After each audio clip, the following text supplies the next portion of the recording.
All right, and we are live. Hello, and welcome back to the Gumtree of Liberty podcast. I'm your host, Liberty Down Under, and with me today, I've got CD McRae again, who might as well be a permanent co-host at this point. You've been on here so often. Thank you for having me, Liberty. I love being here. Thank you. And I guess today we're going to talk about one of our least favorite politicians in the world, or at least Australia, Fiona Patten. Definitely. Just what, and talking about a bit about our opinion on how she is as a politician, especially in light to COVID, because she claims to be libertarian, but in reality, she's nothing like that at all. No. So I guess we might start with who she is, and then get into some of her policies. So she started off in the Sex Party. Well, that's when she started in politics, which was formed in 2009. And she was elected in 2014 to the Victorian Upper House, the Legislative Council, for the Northern Metropolitan Region, which is Northern Melbourne. That was 2014, and then she was re-elected in 2018 for the Reason Party because she merged with the Cyclist Party. So two minor parties then merged to form the Reason Party for the 2018 election, which is where she was elected as the Reason Party, claiming to be a libertarian. Not really true at all from what we've seen of her, from what we've read. I've been talking about her a bit on Twitter. She's not the most libertarian person out there. Well, I guess her policies supposedly are a bit libertarian. The Sex Party was founded in 2009 to for decriminalizing the sex work industry and promoting reform in the sex industry, and then they later covered other libertarian topics, I guess, cannabis and euthanasia and same-sex marriage.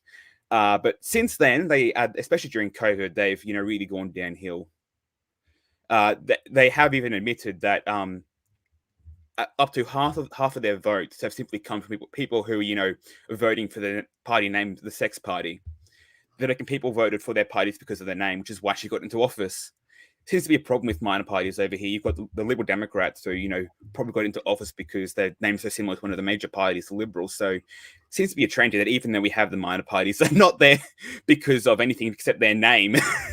No, you're absolutely. Whenever I read it, the first time I read it, and I read Sex Party, I was like, "Well, I'd vote for them." That sounds like fun. They sound like my kind of people. And then you read it, and then they're not. No, they're not. They called themselves the Civil Libertarian Alternative. Civil Libertarian. I don't even know what that means. Why are libertarians not civil? I think we're the most. I just think it's funny that they use the adjective civil in libertarian alternative to and then you read it and it's not really an alternative to anything. It's they all want the same thing that tyrants want. So that part was really confusing. Yeah. I did have a question though, as a non-Aussie, when two minor parties like that come together, is that called a coalition? Or is it just when a major party and a minor party come together? So the coalition is like the Liberals and Nationals. They've got a coalition because they're two separate parties still, whereas Reason is a complete merger of the two parties. So they become one entity. Even though the LNP basically is one party at this point, and they did merge actually in Queensland, they've merged and become one party. But generally, a coalition is just an alliance as opposed to complete merger. They work together for convenience. Gotcha. The idea of the Reason Party call themselves civil libertarian is because they focus on civil rights and liberties as opposed to the economy. So they're more the civil rights side of things as opposed to being a complete party platform that covers economics and social and in addition to social issues and civil rights issues. It's both parties were single issue parties to start with. Sex Party, of course, being about sex discrimination and workers, and then Cyclist Party being about cyclists. The Sex Party, as I said, they did form more policies and as they went on in time, but ultimately they still don't have a comprehensive policy platform. Hence the civil libertarian moniker. Although, as we're going to talk about, they're not really libertarian at all. For example, they preference the Greens, which are about as bad as the US Greens. and Labour, despite the fact that neither of those are libertarian at all. They're both authoritarian. Meanwhile, you've got the Lib Dems and the Shooters, Fish and the Farmers Party, both of whom are in Victoria and are libertarian, and they preference the Greens and Labour above them. So if they're really trying to, promote the cause of liberty, they're not doing a very good job at it, preferring statists over libertarians. Absolutely. I thought it was funny that they picked like the bottom of the barrel to join with, like the Cyclist Party. I mean, I guess that was just like one part of the platform. That's like one, just one part of it that they didn't have all together. But they're not even good on that. They're not even good on cycling laws. No, and when you read further into their platform, it's they want pragmatic solutions for climate change, job insecurity, and other important issues. That's what it says. So yeah, they're basically almost the same thing as the Greens at this point. And I guess this is probably a good transition to talking about how they supported the Dan Andrews and his COVID tyranny, because between them, the Greens, and the Animal Justice Party, they're the reason why Dan Andrews has been able to do so much with the laws in Victoria, because the Victorian Upper House is 40 seats, and Labor has 18. But it's actually 17 because the speaker or the president doesn't get a say except in the ties, a bit like the vice president does in the US system. The vice president does a tiebreaker in the Senate, I'm pretty sure. Yes. So what happens is that they get that 17 out of 39. So if they have 3 from the crossbench, which is independents and minor parties, they have a majority, because that's then 20 to 19 is what it ends up being. So but that means that the Animal Justice Party, Greens, and Reason usually side with Labor, because all three are left wing. Even Reason admits that they're left libertarian as opposed to right libertarian, which is what the SFFP and Lib Dems are. But yeah, basically, between those three parties, that's why Dan Andrews has, ended up in the position he is right now, with the pandemic bill being before the upper house this week, which she's helped write and develop. Right. Which is basically to give the government permanent emergency powers. I guess. Do you want to talk about that a bit and what your thoughts on that bill? So that's like the one that we talked about last time, right? Yeah, last live stream we break down what it means. Right. It's the one that if you break the law, you get $90,000 in prison or $90,000 in fine. Or 2 years in prison. Yeah, that's the bill. That ridiculous one. Is that okay? Well, then to me, that's the one part that you could argue, you could actually have an argument against. I don't think that those penalties fit the crime at all. Proportionate. And I think that you could definitely take that to the high court. And if anything, just stifle time, right? Like just stifle the time. If a lawsuit's filed, then they have to stop it and they have to wait this out. And if you can just buy yourself time at this point, what else do you have? And just kicking the can further down. That would, yeah. And she's clearly not for that. She's obviously for implementing tyrannical permanent emergency powers. And I read several articles on that about her specifically, and her backing this bill and her outrageous claims. She literally, she sounds like AOC, honestly. She sounds like an Australian AOC. She acts like she's for the people. She acts like she wants what's best for people. But in actuality, this is all just a power grab, and none of it has anything to do with her constituents at all. The people she represents. It's just a power grab all the way. Yeah, she's written for The Age, which is a major national newspaper, in an opinion column defending the bill. She even has a publication on her website, which I'll link in the bio when this goes out, that defends bill, and apparently she calls it the pandemic legislation myth busting, which is basically put up to defend this bill. And some of the stuff she has on that's on her website, but you go through it and you read it, and it's nothing libertarian there at all. I've got a couple of the key quotes from it. She's endorsed a statement from Kristen Hilton from 2020. That's the Human Rights and Equality or Equal Opportunity Commissioner, which was during a state of emergency, some limitations on human rights may be unavoidable. Any restriction on human rights must be necessary, justifiable, proportionate, and time-bound. So you've got the Human Rights Commissioner saying that we need to limit human rights, even though the whole idea of this bill is to make sure there's oversight from the Human Rights Commission. So basically, it ends up, having the supposed Commission for Human Rights is saying the exact same stuff as the government is.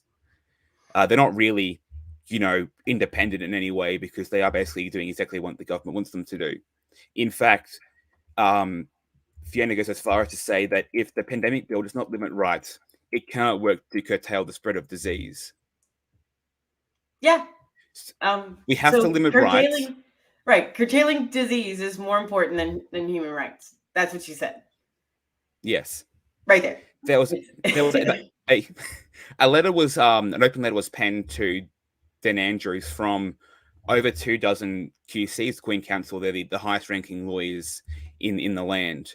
And they wrote to Dan Andrews and condemned the bill. And Victorian Bar, which is all the barristers, they also condemned the bill. And then she goes and calls them naive.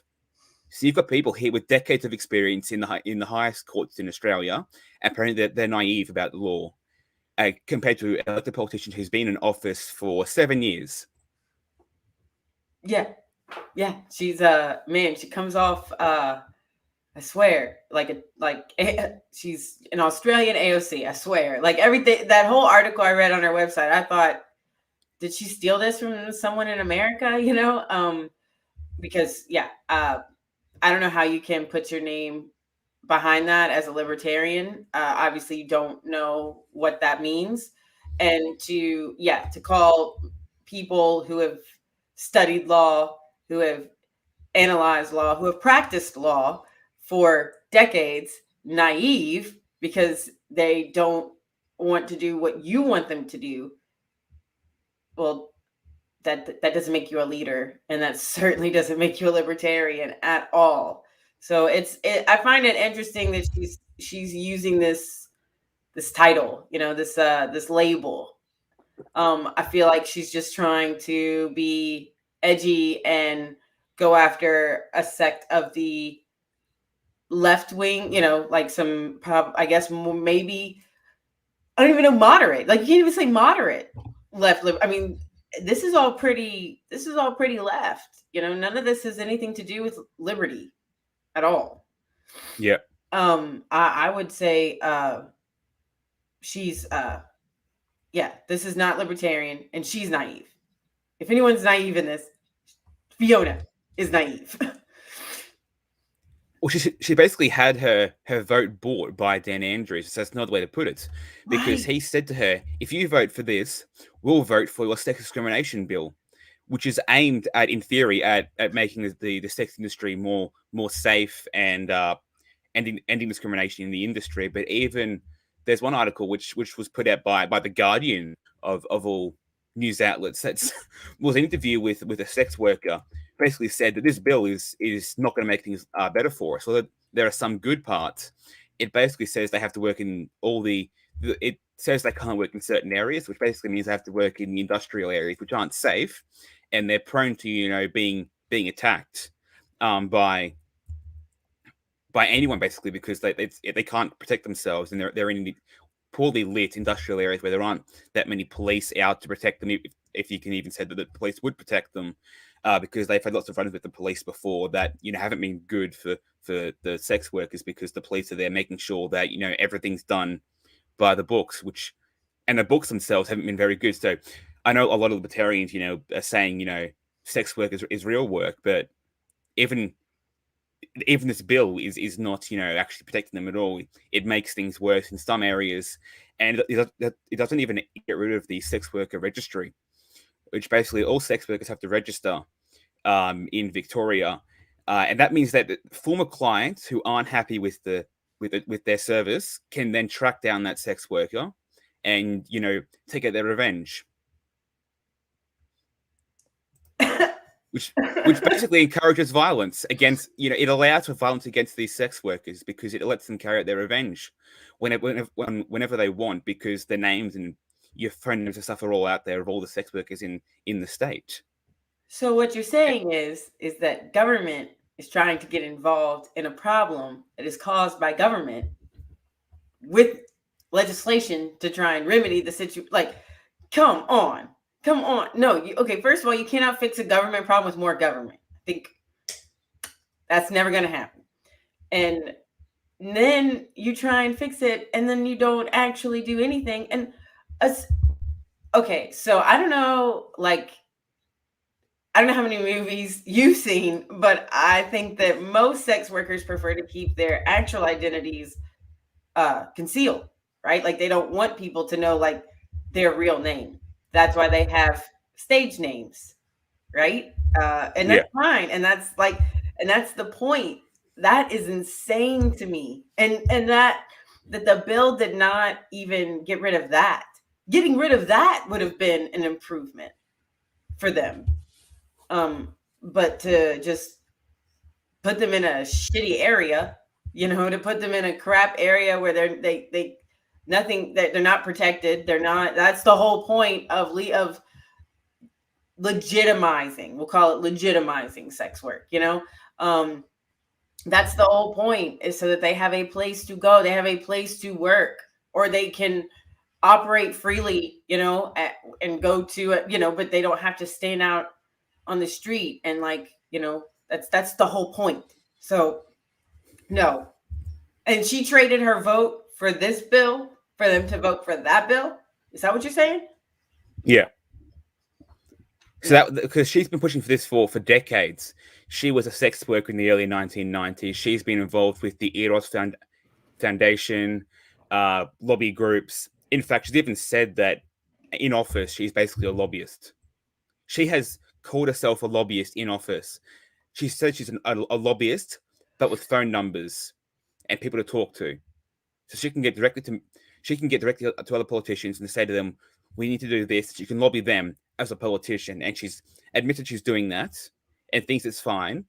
But she's been involved with lobbying and the sex work industry for decades. So you'd think she'd have time to come up with this bill and get it, checked by all the organizations that are out there. Yeah, the experts and all the different organizations that are out there. Because if you've got the Scarlet organization, for example, who's criticized that their criticism was the fact that the sex registry is still out there. So all these industry experts are complaining about it. And you'd think that she'd know what she's doing by now. She had a party based around this. Right. And for okay, I'm going to give her the benefit of the doubt, because I just don't think she understands what words mean. So she likes to use the word libertarian, and I just don't think she knows what that word means. And then she likes to use what was that? What doesn't she understand? Sex work and legitimizing it and liberty with it. I don't think she understands, and lobbyist. I don't think she understands what that word means. And if I were her and her team, I would tell her to shut her mouth, because I would not. That can come back and bite you. But I really don't think she understands what some of these terms mean. You're not supposed to be a lobbyist and a public servant. You're not supposed to be both of those things. Now, can you lobby for something? Sure, but I would not use that word to call what I'm doing, trying to garner votes. I would not call that lobbying. Just two different things. Yeah, she's man, we're just getting started. Like, this lady's such a piece of work. Oh my God, she's such a piece of work. I don't know. I mean, I understand where she represents, geographically, but I don't understand. Again, I would only vote for this person because they were with the sex party. And everyone else on the ballot was horrible, and And like everyone's horrible. And look, there's this one lady on here and she represents the sex party. So yeah. I think I don't know how she got elected. I don't know how she keeps getting reelected. That's amazing. That's the most amazing part. Who keeps reelecting this woman? Who thinks this woman has good ideas? Yeah, I really have the same questions as you do. You know, how did she get reelected with this platform and without being the sex party? Because she got reelected as the Reason Party, not sex party. So I want to know how that happened. I was like, okay, well, maybe this is just one of those fluke, one-term people. She had some cool hot takes, during the election, and she was running against a bunch of nobodies. Cool. But no, this lady's been around for way too long. And she just keeps, it's like, she's like the Madonna of Australian politics. She just keeps reinventing herself. When one thing doesn't work, she just reinvents herself, and she's now the Reason Party. So we're not going to focus on sex work, right? We're not going to call it that. But it's funny because, like you said at the beginning, that took on a lot. That took on sex work, legitimizing sex work, decriminalizing drugs. There was like a lot that went into that. And now it's climate change. And I love this part. Other important issues. That's my favorite part. Other important issues. What the hell does that mean? You're a political party. You're supposed to know all the important issues. Like, I will say that her early proposals were somewhat successful. Her euthanasia work, obviously her work on the same-sex marriage debate, all that got through. That was fine.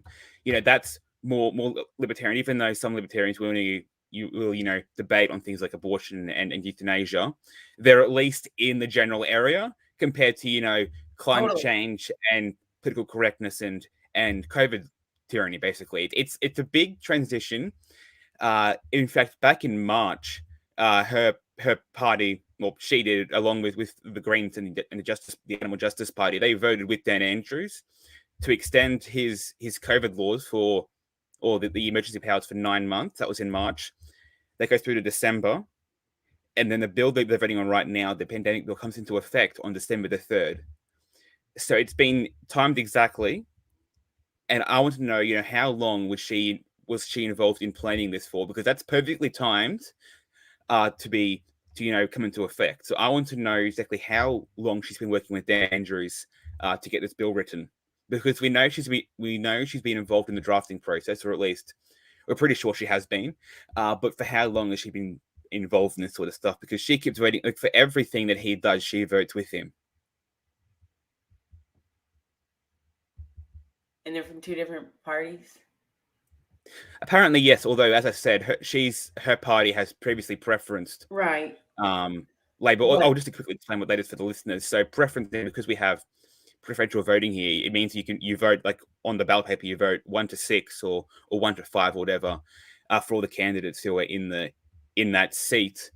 For Senate, I think it's 1 to 6, but that could be different in different states. But I'm pretty sure it's 1 to 6.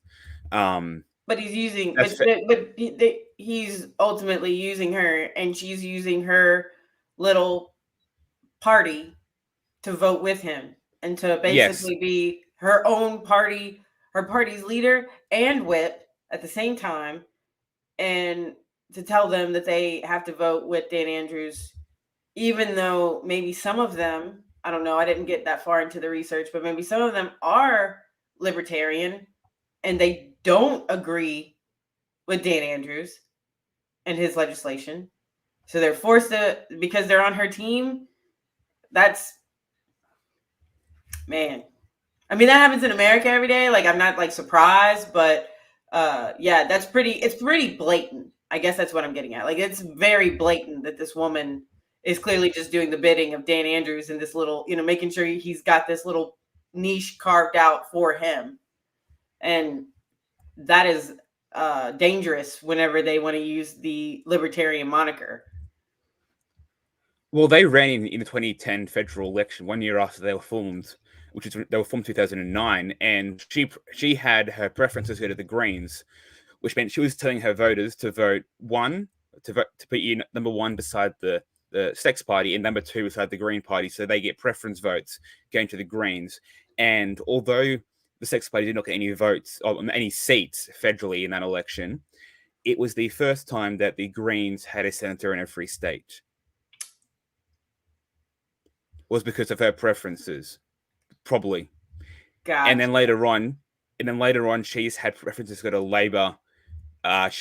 She preferenced Labor instead of the Greens at that point because she said Labor was too anti-feminist. I think it was anti-feminist was her argument there. So she said vote for Labor instead of the Greens, who are being anti-feminist. And then since then, they've gone back to voting for the Greens. But yeah, I fully expect her votes to go. Her voters will go to right libertarian parties or the Greens. They'll abandon her, then go either left or right. But I don't expect the reason to have the same, power next time around. Even then, she said that she might not run for a third term. I wonder why.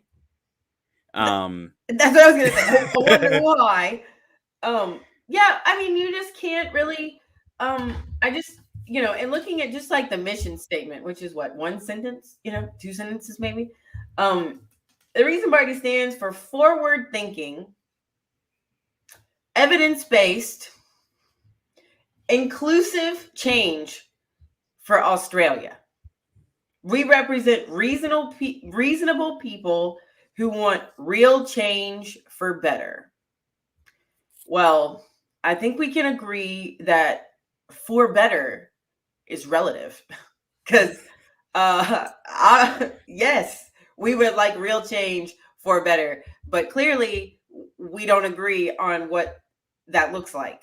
And when I say don't agree, I mean not me and you, Liberty. I mean the libertarian idea and this lady. Like we don't that's not that we don't agree. So if you if we represent reasonable people who have made a platform on climate change, job insecurity, and other important issues. I just think that's really important to with evidence-based thinking. What the hell does that mean? Have you ever met people? People think things all the time that are not evidence-based. They think it because they read it on Facebook, because they read it online, because Oprah said it, so it's real. I mean, this is ridiculous. Like, who do you represent then? And it's not because none of the. I guess really what I'm getting at is that none of these bullet points, none of these little platforms are at all in line with libertarianism whatsoever. Like, no version, no Friedman, no version of libertarianism, no Hoppe, no, I'm confused. I've been confused the whole time. I don't know what this lady's doing or who she's trying to represent. They're basically Cato. They're basically Cato if Cato was a political party. Yes, that's exactly what I thought. I was like, man, this lady is like, Cato should hire her. Like, she's clearly got something going on here because, like, she could be a spokesperson for them. I'm so glad you brought that up, Liberty, because as I was reading her stuff, I was like, did she talk to someone at the Cato Institute? Because she sounds like just like them. It's amazing. Yeah, it's all really bad, and it's not great. But if it's for the greater good, we need to be on board with it. No. How about no? So yeah, she's something. I know I keep saying that. Yes, you're not wrong. She even in the article she wrote for the Age, I think it was, she said that this pandemic bill, the Permanent Emergency Powers Bill, is not draconian and tyrannical. Why? Because people get to know why the government's taking these measures. Because they have to, in theory, they have to give a report to to Parliament every time they make a change, which might get published. We don't know, because there's also parliamentary privilege, which means they could avoid publishing it. But she says that it's good because people get to know why it's being done. But the why is always going to be it's for our safety. And going through that document from her website, she says it's for our safety or to stop the spread of disease. Like, so many times it's ridiculous. Like, it's just the exact same speaking points that's being used by Labour over and over again. Absolutely, that absolutely, it's for the safety. I mean, it's just whoa, okay, But again, you can't. Okay, being for people's safety is not being for their liberty. It is not the same thing. And her constant, the mental gymnastics that it takes for her to get through all of this, and then at the end say, "But this is good for everyone, so that everyone can have liberty."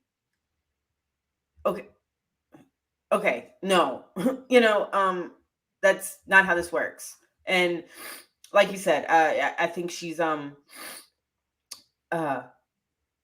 really just reusing other people's banter, other people's, big words and word salad, and just at the end of it, just throwing in, and this is how we achieve liberty for everyone.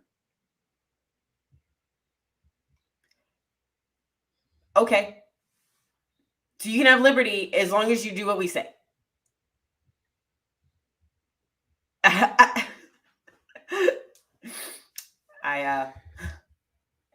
don't know, man.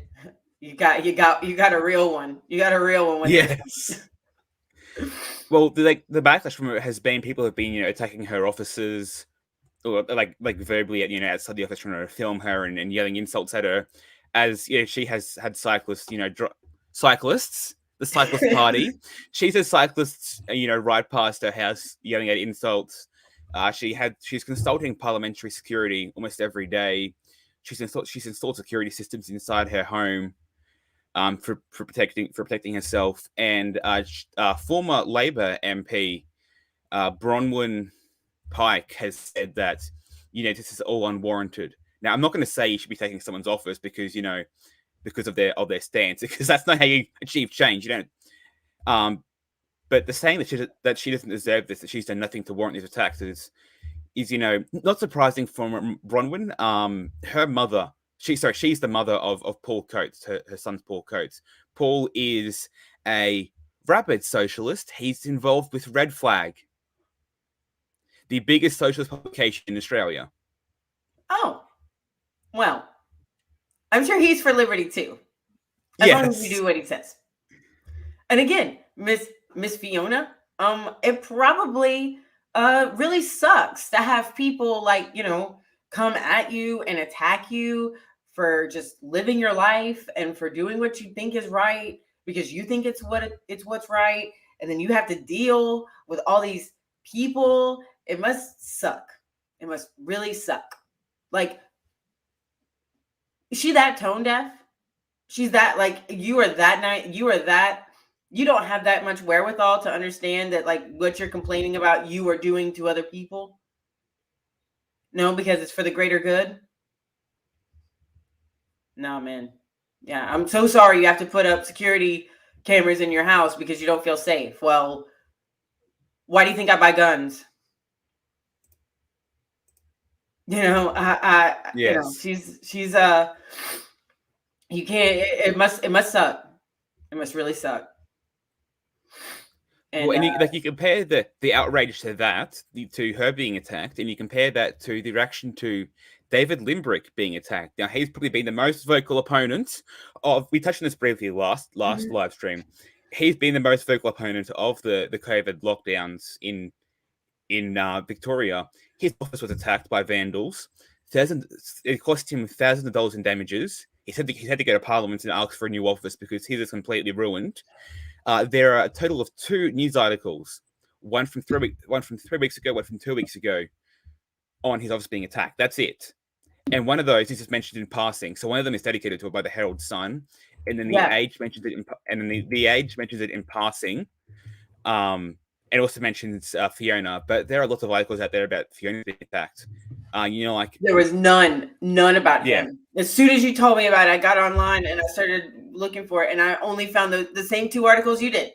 And I was like, this is, and like the rest of the articles, I'm sure you saw it too, didn't even have anything to do with him, like at all. It was just like some random dentist from Sydney or some shit, like it wasn't even about him.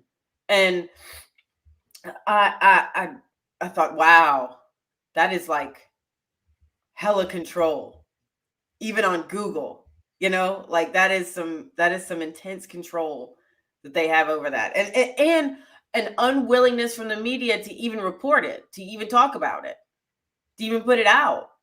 And that to me was probably the most telling thing, that like there were news outlets. So it wasn't just like the state, it wasn't just the government trying to suppress it, but media outlets themselves, even local media outlets themselves, weren't willing to talk about it. And it's like they're as if he deserved it for just thinking differently. And he's not, gonna endanger anybody. He's not gonna kill your grandma. He's just saying, excuse me, he's not even saying that you shouldn't get it. He's just saying that you shouldn't force it on people. That's all he said. And yeah, they've attacked him as if he's vaxxed himself, so he's got the vaccine and he's out there. Yeah, so it's not like he's some horrible anti-vaxxer. He's pro-vaccine and anti-mandate. Yeah. That's been the stance of the Lib Dems. David Leyonhjelm, who was a federal senator from New South Wales, Tim Quilty, and David Limbrick were the 2 state MPs. They're all vaxxed, and they're all they've been saying the vaccine's a good thing to an extent, to differing degrees for all 3 of them, of course. But their message has been, you can take the vaccine if you want, but you can't mandate it. And the left, and even some of the right, some of the more conservative, I guess liberal party, which is conservative. Some of the Liberal Party supporters have been taking him for that, and to taking his party.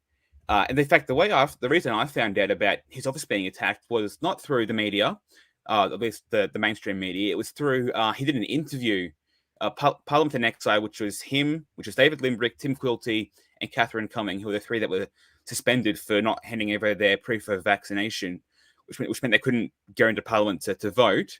That's how I found out about his office being sacked, being ransacked, because he did an interview with Real Rockshan, who's been doing coverage of the protests. He's been doing live streams of the protests, and he did an interview with David, and that's how I found out, because it's not covered anywhere else. You have to actually go to the source to find out about it.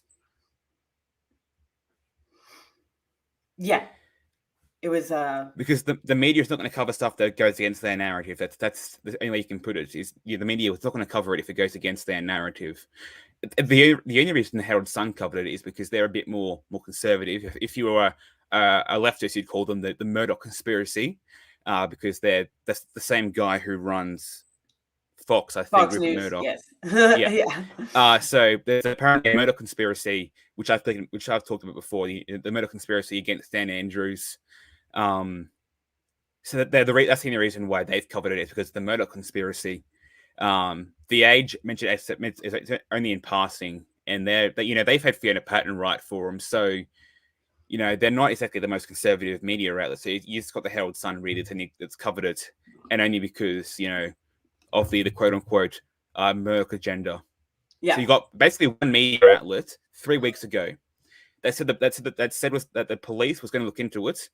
And we've heard nothing since then about what actually happened and what came from that. All we know is that the media was silent, and the police were going to look into it. That's all we know. Well, and nothing since. We just hope they did their job, right? Man, that's a shame. It just at least like that couple in, I don't know, don't quote me, Tennessee, Kentucky, wherever they were, that came out with their guns or whatever, hell, at least it got national attention. You can debate whatever, but at least it got attention, right? And that was all in the midst of, the riots last summer. So, that is scary, that I mean, not that I like put some type of value on public servants' lives or anything, but like it is a public office that is paid for by tax dollars, and it was attacked, and that wasn't news. You know, that's like, it's telling. It's telling. Well, at the very least, as libertarians, we should be concerned about the attack because it's a waste of taxpayer dollars because they've got to repair that and give them new office. So it's at least at the very least, it's taxpayer dollars to going down the drain. So at the very least, we should at least be talking about that. But like the Australian media spoke more about Rittenhouse, his trial, than David Limbrick, as a comparison. You know, that Kyle Rittenhouse is being spoken about all the mainstream media outlets are covering it every day. And you know they're all taking the exact same side in the debate. So that's given more coverage. An American court case is being given more coverage than an attack on the office of an Australian politician.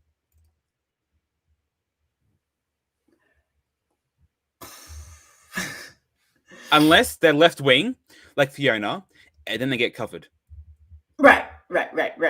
And then it's a tragedy. It's a national tragedy, and we need to go find these bad doers and these criminals and these anti-vaxxers that probably. Please.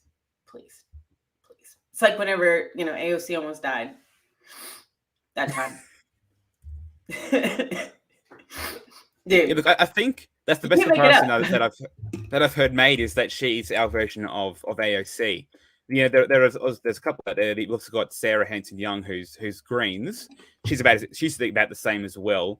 She's been in office since 2008. So we've got a couple of interesting characters out there when it comes to politics, just like you guys do. But we don't have like a Joe Biden or a Trump or anything like that. But we do have a couple of AOC type characters.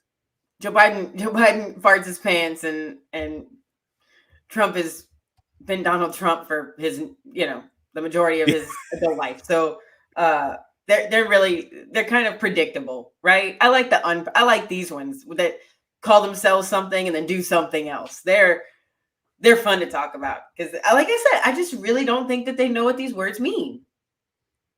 Like I think if you ask them what this means, they would tell you something the opposite. And whether they firmly believe that or not, that's what they tell people. And truly, like I just like I think she was just like, libertarian. That sounds sexy. That's what I am. I'm gonna be the sex party because like she wants to smoke weed or whatever. She has some friends who want to smoke weed, and yeah. I like those characters. I like the ones that don't call themselves socialists, and they're socialists. Well, to me, she's probably even worse than Dan Andrews because at least with Dan, you know what you're getting. You know what you're getting. His rhetoric and his actions are both authoritarian and left. It all lines up. Whereas for Fiona, except when it comes to that document that we talked about before from her website, most of her rhetoric has been libertarian. She's been elected as a libertarian, and then of course her actions are not at all libertarian. She's always been on Dan Andrews' side. There are a couple of exceptions, but they're only minor ones. But generally, she does vote with Dan, and support his policies. She voted in favor of MPs being suspended if they didn't give over their vaccine, prefer vaccine. I saw that. She supported Parliament being suspended for 2 weeks because of the COVID lockdowns. So she's done all this stuff. That's exactly what he wants. She really is enabling his tyranny, which is why I think she's worse than Dan Andrews is almost. And she speaks to younger people. If you look at her Twitter, and like I think she has her pronouns on there, or she definitely had like flags and stuff. And she's taken down a lot. Like you can see that she's like had stuff up and then taken it down. But Google remembers. And yeah, she's like just using rhetoric that would appeal to young people. So it's like she's Dan Andrews's young person liaison.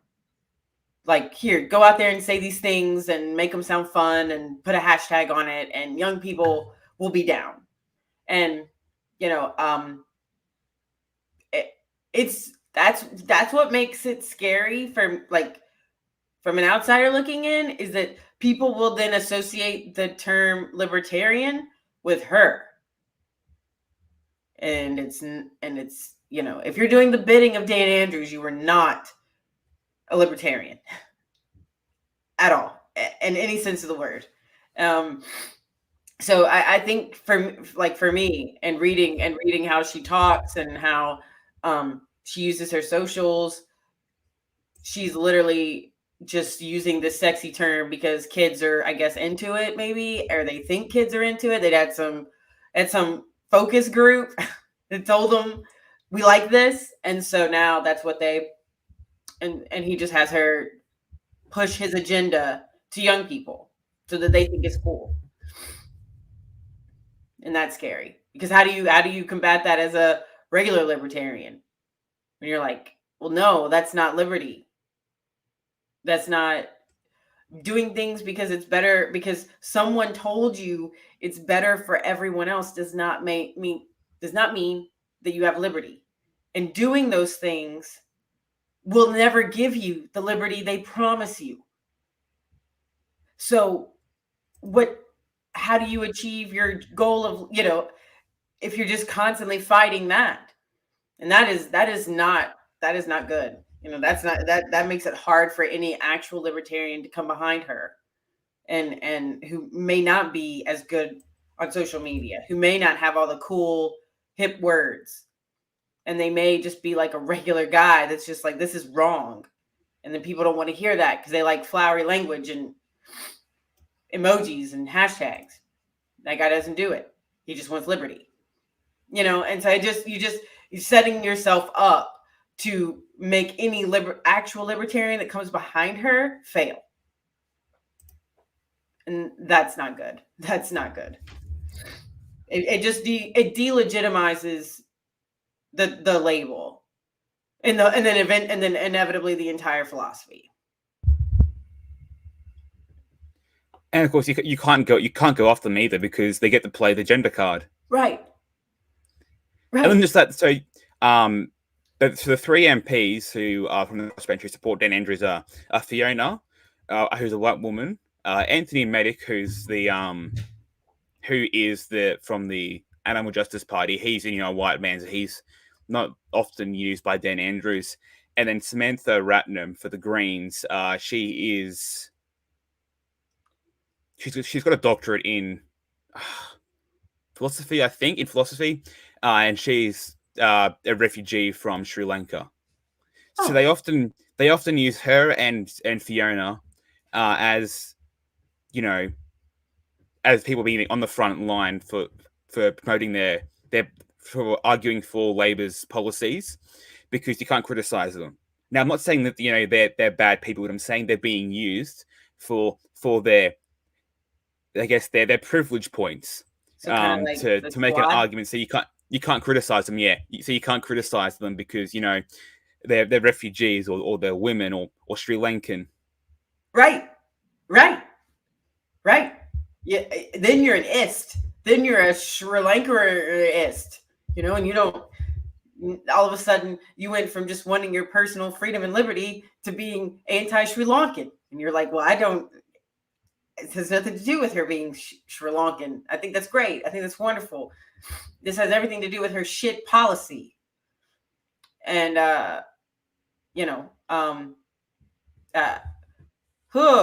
if there's any, me, white women and those women for sure must be stopped. And people like that who use their gender and the things that they cannot control naturally as a reason to believe in them, vote for them, to as a defense mechanism against people who go against them for any reason. That's what makes you good then? What makes you even good at your job? What makes you, if you're constantly just combating people because they go against you and you're on the defensive all the time, what is your offense at all? Do you have one? And the reality is they don't, because it's just constant. People say mean things to them or whatever. And then well, you're a racist or you're a sexist. And it's like, well, it has absolutely nothing to do with your race or your sex. It has absolutely everything to do with this piece of legislation.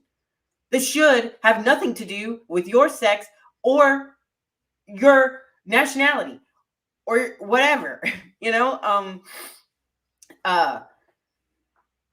They could be, you know, I mean, like in America, they could be Native American. Native American people, they don't do that. I mean, if they do, they get laughed out of the building. But like, you know, no one's against. I mean, hell, we just had a whole football team rename itself. Like an entire football team. Now it's the Washington football team, the lamest name ever. And they went from what was considered a not so nice name towards Native Americans to that. So, but even whenever that happens, there's always going to be something else. So you change that name. Okay, well then there's going to be something else. If you go against these women, and let's say, you know, you do concede. You concede something, then it'll just keep going. And until you yourself are a woman who is from somewhere else. And that's really like, that's like until you are not you and you are one of them, you don't, you're going to constantly be an enemy of theirs. And if you're an enemy of theirs and they do everything they can to make you an enemy of everyone, at least really loud people on social media. No. Well, you've got the articles from The Age, from SBS and ABC, the Australian ABC, not the American ABC. It's confusing, I know. But so there are three major media outlets, and they've all said these attacks against her, you know, the verbal threats and whatnot are misogynistic and sexist. And she said that herself as well. They have already been playing that the gender card already.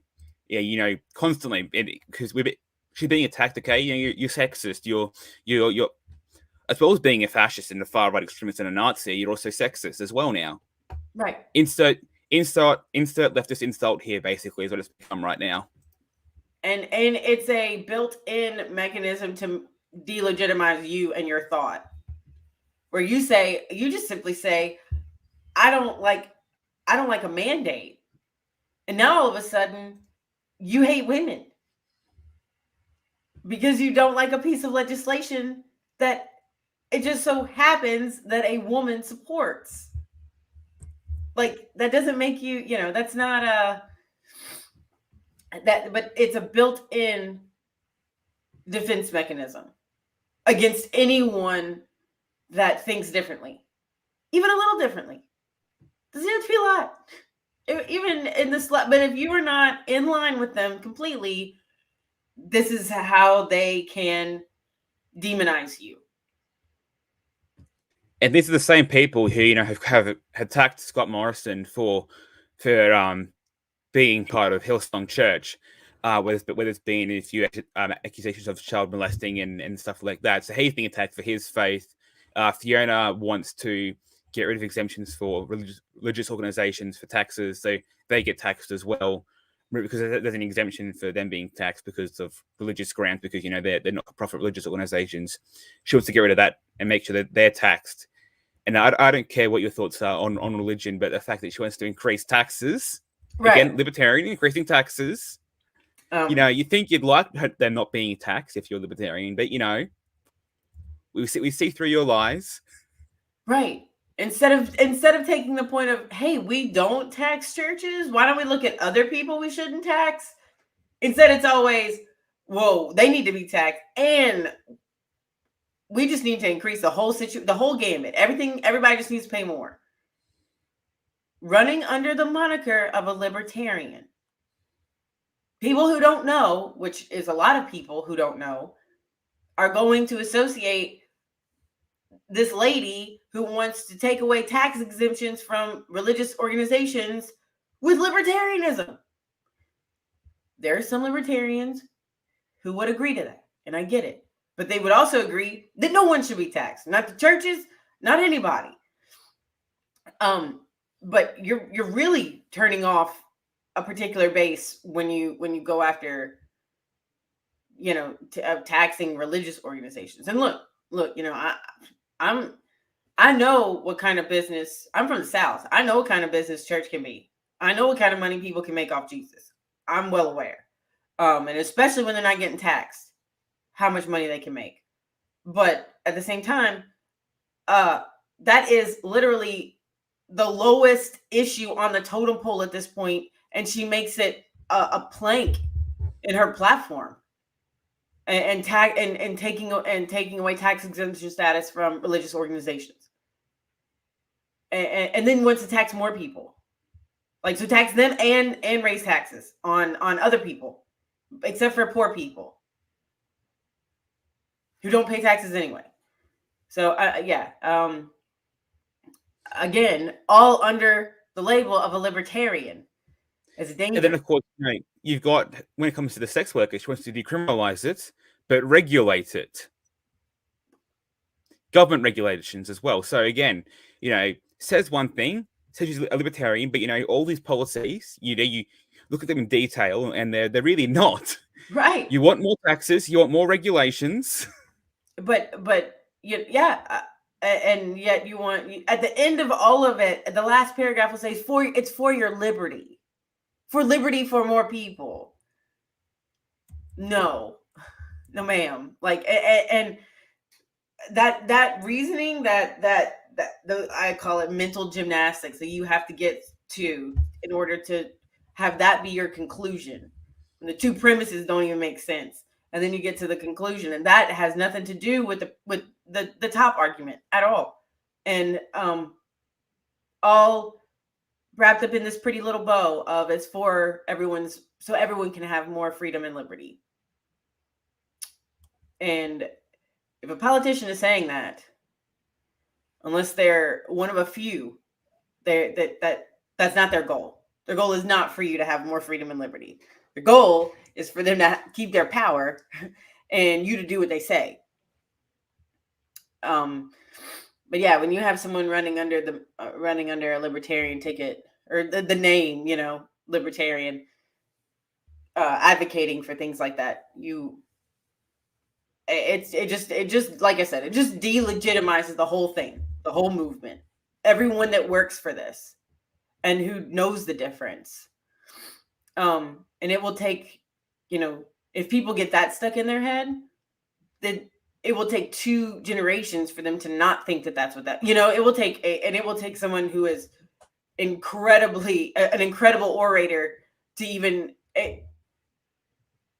to explain that to people who don't know, or to people who have this one-sided idea, because this lady just decided she was going to be hip and that's how she was going to run her stuff. So yeah, she's I don't even live in Australia and she pisses me off. And I think one of the worst things, at least, for Australians, it's not a major issue, but this will be a surprise to a lot of our American listeners with your Bill of Rights. She supports the pandemic bill from getting rid of the Fifth Amendment right. So what you guys call Fifth Amendment right, we don't have that. We don't have a Bill of Rights, so it's in common law here. But the bill specifically gets rid of the Fifth Amendment right as it comes to providing information when it relates to the pandemic. So for stuff like contact tracing, for example, she has defended the bill getting rid of the right or the freedom from self-incrimination when it comes to contact tracing and other COVID measures. The exception is for criminal proceedings. You still have the Fifth Amendment right for that, the right to be silent in law. But apart from that, when it comes to the COVID and the pandemic, you don't have that right to be silent. Wow. But what I want to know is how they're going to enforce that, though. So they said that you don't have the right to silence, but what happens then if you are silent? They have to take you to court for criminal proceedings. But they said that you can't get taken to court. You can't that the right to silence still applies in court for criminal matters. So how are they going to punish people? Well, they have to actually have to punish them for being silent in a criminal law in the court. So there's a gap in their logic right there, that you have the right to silence except when it comes to COVID, right? but not And so in court. But have to enforce that not having the right to silence, have to take you to court for criminal proceedings to charge you. So you actually don't have the right to silence, because they can still charge you for being silent in a criminal court. And then, so you're getting prosecuted because you didn't say anything. It's not because you didn't get a vaccine, or it's because you didn't say anything. Yeah. Like, well, there was this country in like in like the 1930s, and then they elected these people, and they thought the same thing. I'm just saying, like, I mean, that is insane. That's insane. And again, like, at what point? So, and I've asked this before. Okay, so you were arrested because you were silent, and they're going to take you to court because you didn't give them the information that they wanted, which was around COVID and the vaccine. Are they then going to give you the vaccine? Like, are they going to subpoena your health records? And then if you don't have it, force you to have it because you're now in Gen Pop in a prison? So then, like, I mean, at what point does this stop? It's madness. So again, you're, like you said, you're going to hold someone, you're going to arrest someone because they were quiet. They remain quiet throughout the whole proceeding. They remain quiet when they're held in jail to await their trial. And then they, the whole time they didn't get the vaccine. So then, how do you punish them? Yeah, how do you punish them? What do you punish them for? What is their crime? For not telling you the information that you wanted to hear? Yeah, exactly, because it's a bit for contact tracing. So if you don't do the QR code check-in wherever you go, so they can trace you, they have to ask you where you've been. If you're silent, they can then take you to court, or they have to, to enforce that, to make you speak, they have to go to court. Now, if they don't go criminal court, they have to go civil court to fine you. But then if you don't pay that fine, you can even take into criminal court as punishment for not paying the fine. So either way, you end up in criminal court. Even though they've said you can't get taken to criminal court for this matter. So, and then they go and call the QCs naive. Yeah. Oh, and Liberty. I mean, like you said, how do you, and then what cop? Well, I've seen videos. Never mind. Victorian police. Yeah, you've seen those videos. Never mind. They would arrest people for not saying anything. You're right. That's but yeah, I mean, like that lady, like that video of that lady that she's standing inside like her screen door, and that lady's on the other side yelling at her because she didn't scan her card going from like the grocery store or something ridiculous. And this lady's like, I don't have to talk to you. I don't have to say anything. I don't have to talk to you. You have to get off. Like, and this lady, the lady on the other side, the law lady, man, just the same thing over and over and over again. And this lady keeps answering the same way over and over again. And yeah, you were waiting for that lady to wait for like cops to come and arrest that lady. For what? I don't know. She didn't scan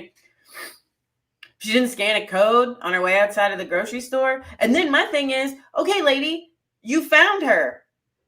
She's at her house. Be done. Like the physical scan at that point is irrelevant because you found her. The whole point is so that you know where everybody's at. And I mean, we walk around with GPS devices. So if they had a warrant to get into your phone to find out where you've been, they could do that. Obviously, they have no problem. And then they find out that she went from the grocery store back to her house. And not that I agree with any of that, but like, I'm just saying the whole point of like this lady yelling at her and berating her outside of her own door when she is where she's clearly, I guess, supposed to be. What is that? And that is the part of the totalitarian where it gets really totalitarian. You know, the QR codes are totalitarian in and of itself, but paying someone, a tax-paid somebody, to follow this lady to her home to find out she's at her home and then start to threaten her for not scanning the code. I mean, what happens if you're old and you just forget? What happens if you just have a screaming child and you just run, you just leave the store? Well, no, you can't have a screaming child in the store because only one of you can go to the store a day from a house. Never mind. But I'm just saying. Too bad if you're a single mother. Too bad if you're a single mother who has one kid who's a toddler, and you've got no partner or anything like that. You have to leave the kid at home.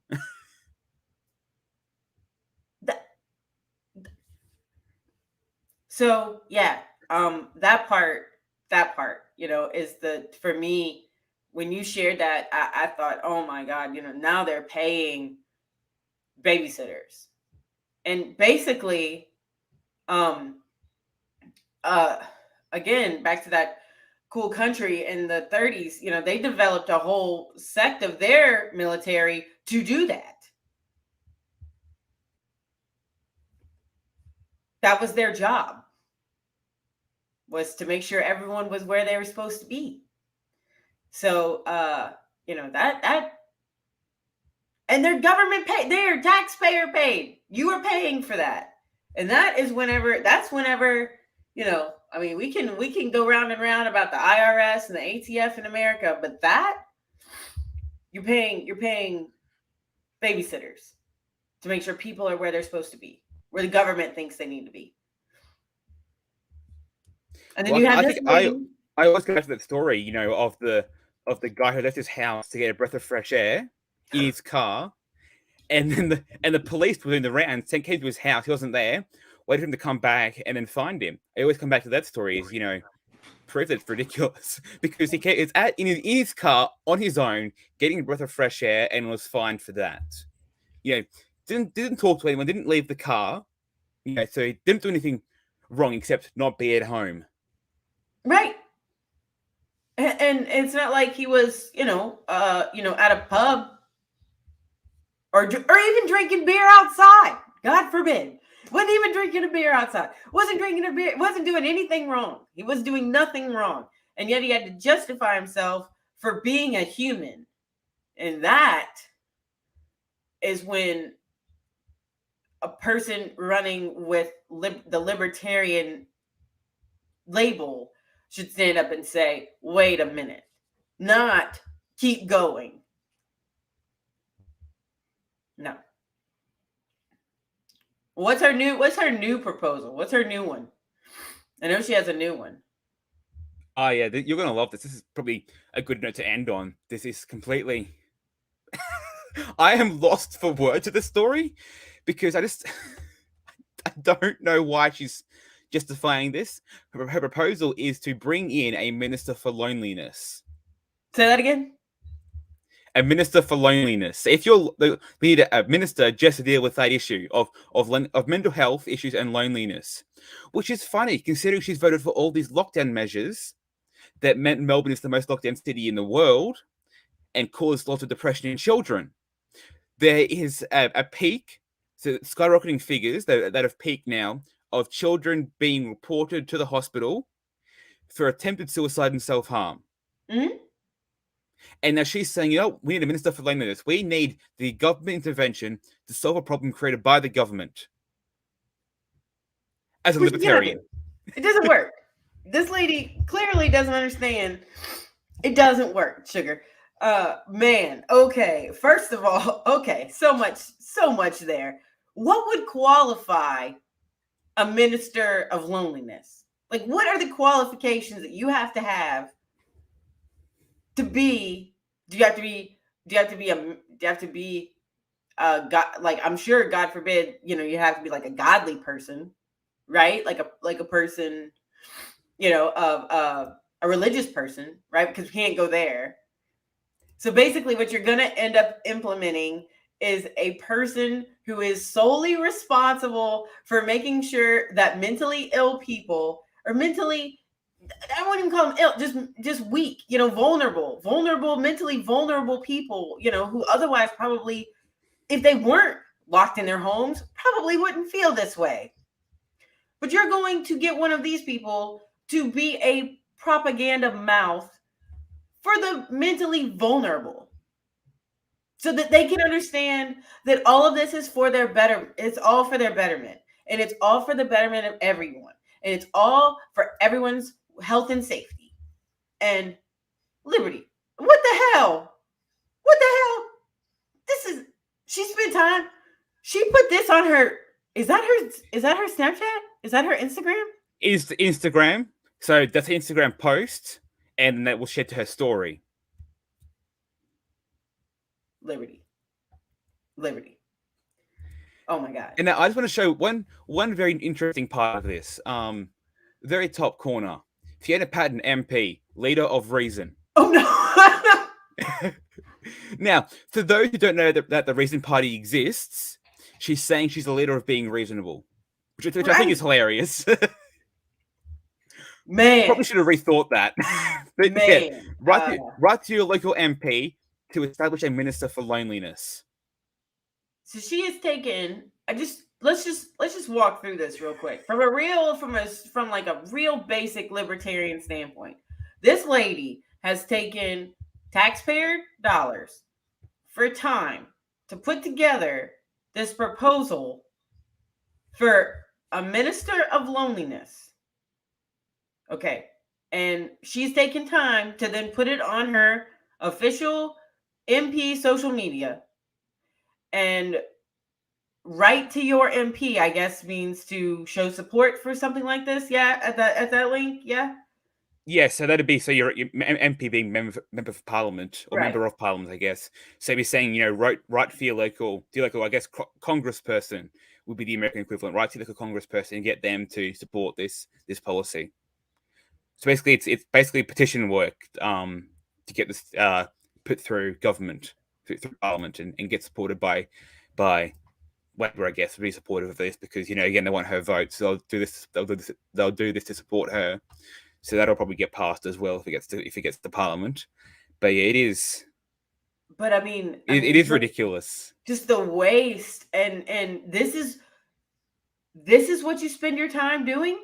This is what you can come up. This is what you come up with, and again, what makes it being a minister of loneliness clearly means, are you willing to parrot everything we tell you to say? And then, is this minister of loneliness going to then get regional people, other regional, I guess, you know, I don't know, regional people to go and like find these people in hospitals and tell them why lockdowns are good for them? Are they going to instruct therapists to tell their patients what to say? I mean, like, how far does this go? This is, I mean, even the old leftists, okay? I'm just talking about them. We're not talking about, you know, the new kids. The old leftists liberals would have to see, this is ridiculous.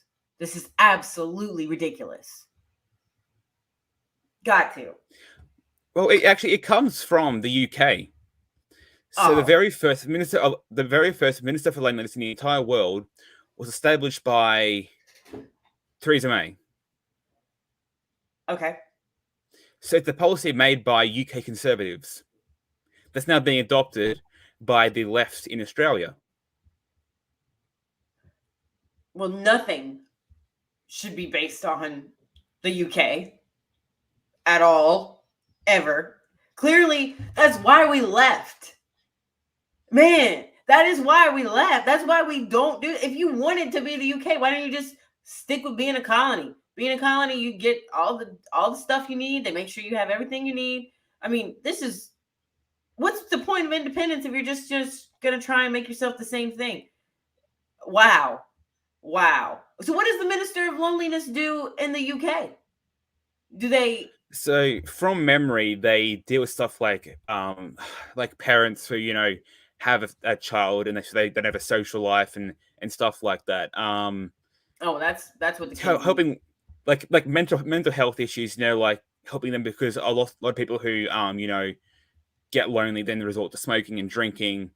So helping people stop doing that, because it'll shorten their lifespan.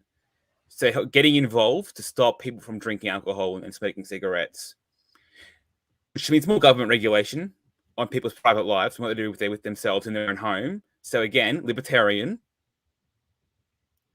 Man, most kids I knew that like to drink and smoke cigarettes. I mean, maybe some of them were lonely, sure, but most of them just did it because they were teenagers. Because teenagers are insane. They're insane. I mean, I'm sorry, young teenagers. The people these people are going after. You know what I mean? But again, how? So does this person have a quarterly report? You know what I mean? Does this person have a quarterly that like, hey, we saved this many kids from drinking and smoking this quarter? I mean, like, how do you even monitor their progress?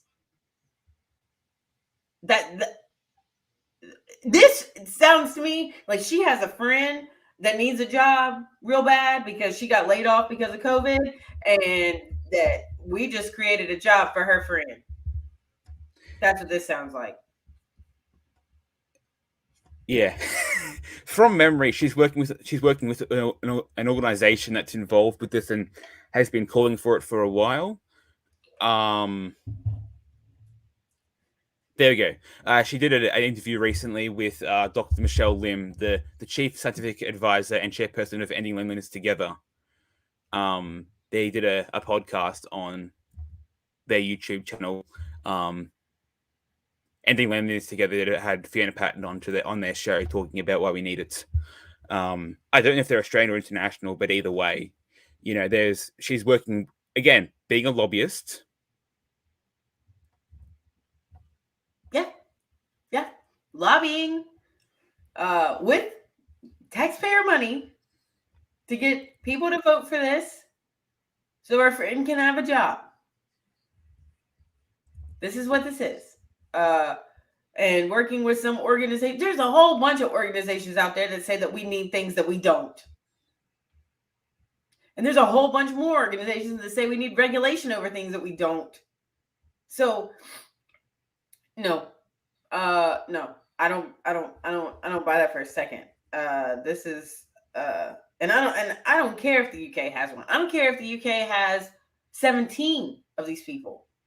That doesn't make it right, and it certainly doesn't make it okay when you're running as a libertarian and you are telling people that you operate under one of the greatest philosophies, if not the greatest philosophy ever created for society, and you're telling me that society needs a minister for loneliness for kids for at-risk children. What is what is at risk? What is, is it a kid that steals? Is it a kid that, got caught with some pot or something in their drawer? Is it a kid that what's the spectrum of that? So even if you're basing it off of the UK and what they did, Australia's just going to take it to the extreme, and because they can, because people vote for it, and man, yeah, I mean, and I mean these MPs, y'all's MPs get paid ridiculous money. And like I said, how do you even see this one, like this person's progress? Like, what kind of product are they even producing for taxpayers? They talk two kids off a ledge that they put the kid at the ledge, and then they talk to him. I mean, I don't know. And if I was a parent, and that, that's how they were coming at it, from like an adolescent standpoint of, we've got more kids that are going to the hospital for self-harm and self-injury than COVID cases. So we need to do this. As a parent, I would immediately say, absolutely not. And don't you ever come talk to my kid. Don't you come near my kid. Ever. Because remember that these people who want to care for the kids by doing this also want to vaccinate them. Right. Right. Don't trust your kids to people who hate you. Don't do it. And if you are not for this, then you are against them. And if this sounds to me like a way to really get inside people's homes to find out who is not vaccinating their children. Because this line of questioning, this can lead to, oh, well, they're lonely because they can't do things because they're not vaccinated. Yeah. And then it just snowballs. But it can. This is a way for them to come after your children. And then you bring a vaccine mandate for children to protect them, because then the argument is, if we mandate vaccines for kids, we can get out of lockdown soon and get our freedoms back. Then the kids can go socialize, and then they can, not be lonely anymore. Right. So kids are the only kids who are lonely are going to be the ones that don't have a vaccine. Correct. So we have this. It's okay though, because we have this awesome minister for loneliness who can go and help those children. Yeah, help them put a gun in there, Yeah.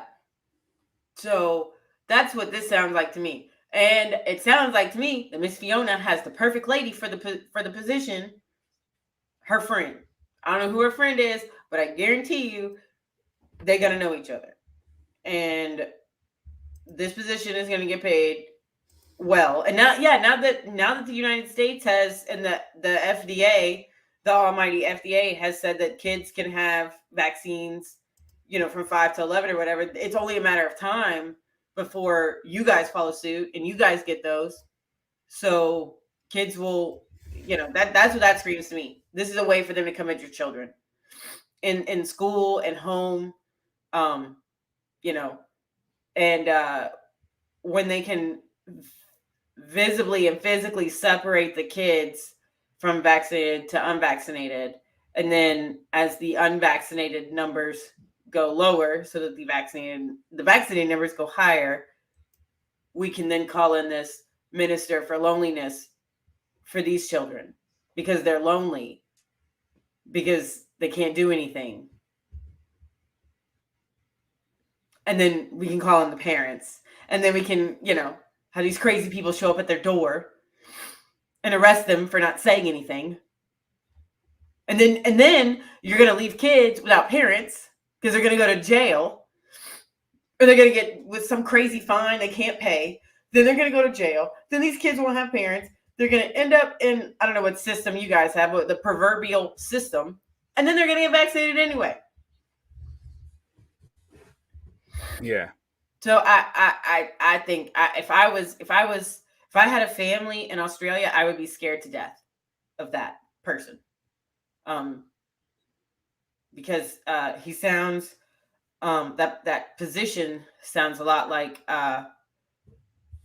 Hans from Inglourious Bastards, the old tribe hunter. You know what I'm saying? That's what that sounds like.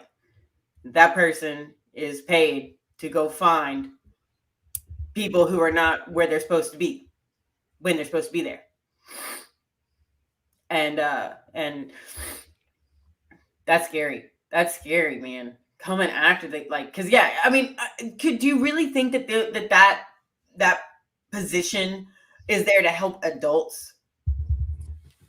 Can you imagine being an adult person and having this government lady come and sit down next to you and say, this is why you shouldn't be lonely? Hell no. Hell no. It would not. No. It would have nothing. No, that's not what they're doing. They're going after the kids. Like you said, the whole thing was going, because of the rise in adolescent self-harm. So it's aimed at people my age, so 16 to 24. is the key age range you're looking for with the Minister for Loneliness. Oh, well, that sounds right. I mean, teenagers are probably really rebellious at around, 16 or whatever. And if they were going to rebel for the sake of rebelling and saying, no, I'm not going to get the vaccine. I mean, I probably wouldn't have ever, but I know a lot of people who are, whenever I was 16, probably would have been against it more so than they are now, just because their parents wanted them to do it. Their parents said they should do it. So then they immediately were like, no, I'm not doing it. Well, as the young rebellious ANCAP in the groups, I can confirm that. Yes. Yeah, and you'd be like, no, I don't think so, man. No, I'm good. Thanks, mom. Thanks, dad. It's cool. Then this lady, so then they get this Professor Umbridge looking lady to come sit down with you and say, oh, Liberty, your parents tell me you're feeling lonely, bitch. I don't think I was feeling lonely until you showed up. What are you doing here? Well, that country, they had people who went around and checked on people's kids and parents based on what the other family members said about them. They did that, didn't they? Yes. In the 1930s? Yes. They were paid very well. Had uniforms and everything. Nice shiny boots. And I don't know. The picture is the same. But if we were to actually put two pictures together, we would then be the ists, right? We would then be, when all we're just trying to do is say that, like, it can go there. And it will go there. And maybe we should just think about it before we just decide to pay some lady buku money to go around and try and take our kids, because that's what they want to do. And they want to take and they definitely want to make sure that your young teenagers aren't getting that rebellious streak. And there was definitely a way to get those kids to comply in that particular country back then. And it was called camps.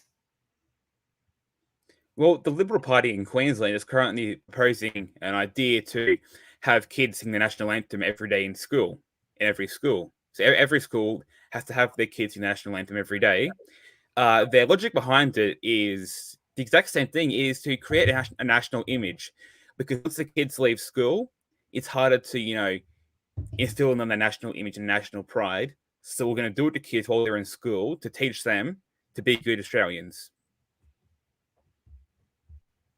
America did the same thing with the pledge in the 50s. Yeah. So that we would have a good national strong. And they still do it. Under a certain guy under a certain guy called McCarthy as well. Yeah. That name rings a bell, yeah. Yes. Yeah. That's exactly yes. And that's what all this is. So yeah, this lady is far from libertarian, and what she is proposing is, quite frankly, the least of all the things we've talked about. That is the least libertarian thing she is behind. Because when you're going after people's children and you're going into their home and you're dictating to them how they raise their kids, I don't know what other word you have for that other than it starts with an F. I don't know another word for that, because that's what that is. And fascism comes wrapped in different wrapping, but it is the same present. Yeah, like I've been vocal about, not using words like fascist and communist and Nazi. But even I'm like, it's getting to a point now where it's getting hard to, have that stand still with the government. It is. No, and I feel you. I'm always like, that word, that yes. People, the people I'm talking about.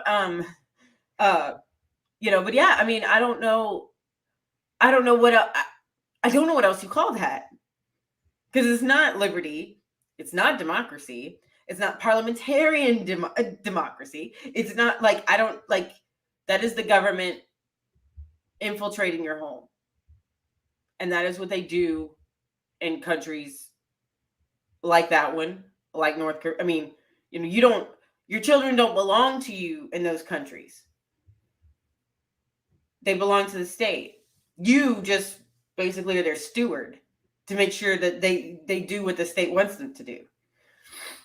So yeah, far from a libertarian, far from what is it? Forward thinking. Far from it. And Well, I hate it, you guys. I mean, the only solution I see to this is to don't stop electing her. Stop putting her in office. You people need to quit. Yeah, and I mean, hopefully, they can have a better candidate. They can have a better choice besides this woman. But I also understand once you're in, and unless you decide you don't want to be in anymore, it's hard to get them out. Remember, she did say that she's only going to do 2 terms, so hopefully she sticks by her word. Fingers crossed. Fingers crossed. Dude, I would actively campaign against her from here, like Australia. Literally vote like it's the North Metropolitan part of Victoria. Yeah, so Northern Melbourne. Yeah, Northern Melbourne. Yeah, so yeah, I would literally just like, hey guys, I would take out targeted ads for there. Just don't do it. Just don't vote. I'd rather you not vote than go vote for this lady, because this lady, oh man, I as I was reading her and I was like looking at her, she really reminded me of like Professor Umbridge from Harry Potter. She looks like this really nice lady. She's real pretty. She has a pretty smile, but like she will make you write lines in blood and laugh about it. I don't know. And again, far from a libertarian, far from anyone that represents liberty at all. And I guess that's the best way to describe her, is far from libertarian. Yeah, that's really no other way to put it that simply. It's that she is basically a far from libertarian, nothing at all like what she says she is. No, just like libertarian, my hand's over here, nowhere near it. So, yeah, man. And I'm going to keep following her, and I'm going to keep telling everyone good morning except for her. And, she can block me. That's cool. We'll keep going. Cause she's, and look, like you said, with Dan Andrews, we know what we're getting. It's no secret, but this lady using something that is so dear to us and a label that is so important to us, to just run it into the ground so that it delegitimizes any true libertarian that comes behind her. No, you have crossed the line. You've crossed the line. So yeah, we could do this all night. We could do this all night. Well, I know she's blocked Jack. I'm not blocked, but she has blocked Jack at least. I'm getting there. I know I'm getting there. I know her team. Apparently, she said her team's been up till like 2 a.m. Blocking and banning trolls. Probably, yeah. I know I'm on the list. I think I come in when she's asleep, so I know I'm down there at the bottom. Because I'm there. I'm doing that when you guys are asleep. So by the time she wakes up, she's probably got several scrolls of trolls. So that's what I just keep chalking it up to. She just hasn't really got. They just go to sleep before they get to me. But she's no, she's a terrible, and really libertarians in America need to be paying attention to this. Honestly, it's one thing when you have a Labor Party member doing what Labor Party members do. It's another thing when you have a lady who has taken a libertarian moniker and philosophy and label and decided that she's going to make it anti-libertarian. And have you guys had someone like that yet? Someone who claims to be libertarian, but it's been completely the opposite in what they've done in practice? Or is it just an Australian thing? I off the top of my head, I mean, there are that maybe state wise, I can see like, maybe in a particular state legislature that a person ran as a third party and is actually not a libertarian. A lot of people said Justin Amash, who is no longer in office, but he was libertarian by name only. I thought that he was a libertarian, and I thought that he proposed a lot of libertarian things. I think he was just doing it the best he could to try and get support for his measures, so he wasn't an extremist. I think that, our team wanted to see a little bit more vigor, and he was just a little bit more calm. So he's one that comes to mind that claims to be libertarian, but probably could have done more as a libertarian. Like I said, he did not win re-election. So, but no, we have Thomas Massey in the House now, super libertarian. He's awesome. We have Rand Paul, obviously runs under R, but his father's Ron. So I still think, the fact that he fights against wars and crazy budgets, hey, well, inch by inch, right? We'll take what we can get. And so, but no, I have yet to come up against a person who is not a libertarian. He's claiming libertarian. Like, I have yet to see this extreme of it. And like I said, maybe someone in a different state, they can speak to that, but on a national level, no. And that's also what makes this really scary, is that I don't want this to be some effect where people see an in as like a third party, but they're not. And then this becomes like a thing, both in Australia, internationally, everywhere. Oh, look, there's this cool libertarian name. We're going to use that, and it'll get the young kids, but we're not libertarian. Yeah, it's dangerous. I mean, that's just dangerous. Yeah. To the whole thing. Well, I guess that's a good note to end on. Anything else you want to bring up, or any concluding remarks apart from saying she's not libertarian? Vote her out. Do not read. I hope this is it. I really hope she's not lying, and hope she never runs for another political office ever again. Until then, any person who runs as a libertarian, do research a little bit, just a little bit, to make sure that they actually are a libertarian. And if you have questions, ask any of us. Ask anyone. There's several of us. Ask us. We will tell you. But don't. Apparently, you cannot take just the party affiliation as being true anymore. It was one thing to have in America, Republicans in name only. Call those rhinos, where they're actually Democrats, but they just run as Republicans. Those people. Democrats and Republicans are basically the same thing. There is no real difference. When you decide that you're a libertarian and you run that way, you are saying that you're different. And so whenever you take that from us, you're putting the whole movement in jeopardy. So white women must be stopped, especially this one. On that, Whiskey and Tea has a new episode on Odyssey. We're going to have a new episode on Tuesday with Jose Galison of No Way Jose. So I'm excited for that. And then I will be on Liberty Weekly podcast with Patrick McFarland next Thursday. So I'm really looking forward to that. And follow me on Twitter. We have a lot of fun. And on that note, Liberty, I'm good. I appreciate the time. Thank you so much. Can't wait to do it again. Of course, thanks. You're basically a permanent co-host at this point, being on here so often. And we love having you. I love it. And I love being here. It's awesome.